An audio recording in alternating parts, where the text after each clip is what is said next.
Okay, so scenario 5, we have purchase price $325, buyer $10,000, a loan to value of 70%.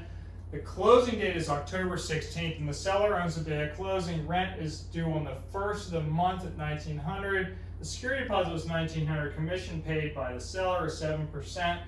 Seller also pays doc stamps on the deed. Property tax will be prorated on a 365 calendar. Title insurance, survey, and recording are paid by the buyer at $1,965, $468.50 respectively. They also pay the stamps on the deed or the note and the intangible tax, along with homeowner's insurance of $3,210. This is the scenario. First question is, how is the insurance premium handled on the closing disclosure? No math involved. How is the insurance premium handled on the closing disclosure? What is insurance? Hazard. Insurance is an expense. Oh, so that's page 2. It's on page 2. And it's to the buyer. It's a debit from the buyer because it's an expense. So it'll be C, right? What is the balance of the new mortgage and how will it be shown? On the mortgage, on the showing school. So the new mortgage is on page 3, right? Mm-hmm. And it is 70% loan to value on 325. Okay.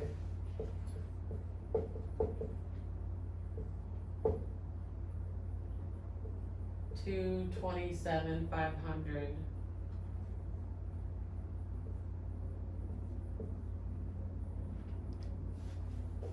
$227,500.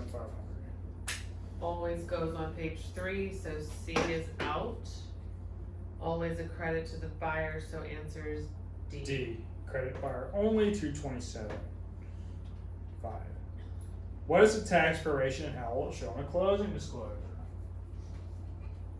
Taxes are not paid yet, but we need to know how many days are owned by the seller. It's a 365 calendar. I'm going to do my same thing again that I always do. 31, 28, 31. This is 90. Second quarter is 91. It's 30, 31, 30.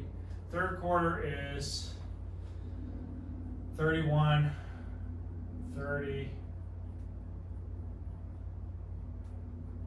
Is that right? August, July. Sorry, April, May, June, July, August, September. This is 92. October in this case is 16 days because the seller owns the day of closing, right? How many days is that? 287, 289. 289. 289 days.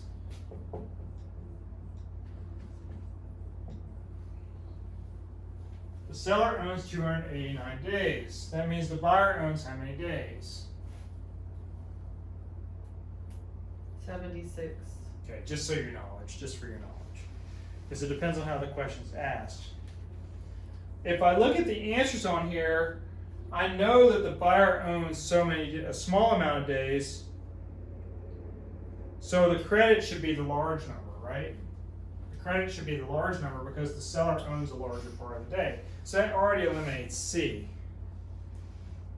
Yeah, an answer has to be A because the other two are on page 2.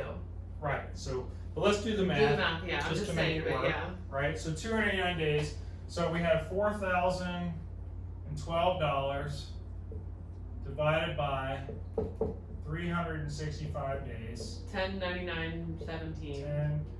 $10.99.17 times 289 days. It's 3176. 176. 0.6246, but yeah. A. So what's the answer? A. Right. So, but even if you don't know how to do the math, You could get the answer you right. could at least get, B and D are out. And if you do the logic of what you're saying about, it's going to be a larger number because it's in October, then that would deduce that it would be A. Correct.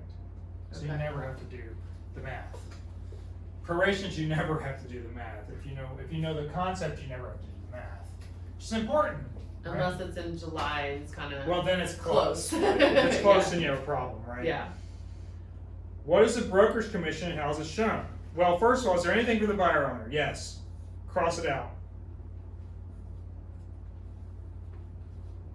Commission is based on the sales price, $325 times 7% equals what?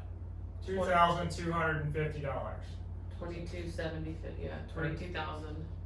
750. Yeah, 22,750. I made a mistake. 750. I cheated myself out of $250 in commission. 22,750. It's a seller expense, so it's on page 2. 22,750 D. Right. Next question. Where is the total amount due from the buyer shown on the closing statement? The summary transactions is page 3. It's on Yeah, the buyer's bottom. side on the bottom of page 3. 3. So I'm gonna say B. B.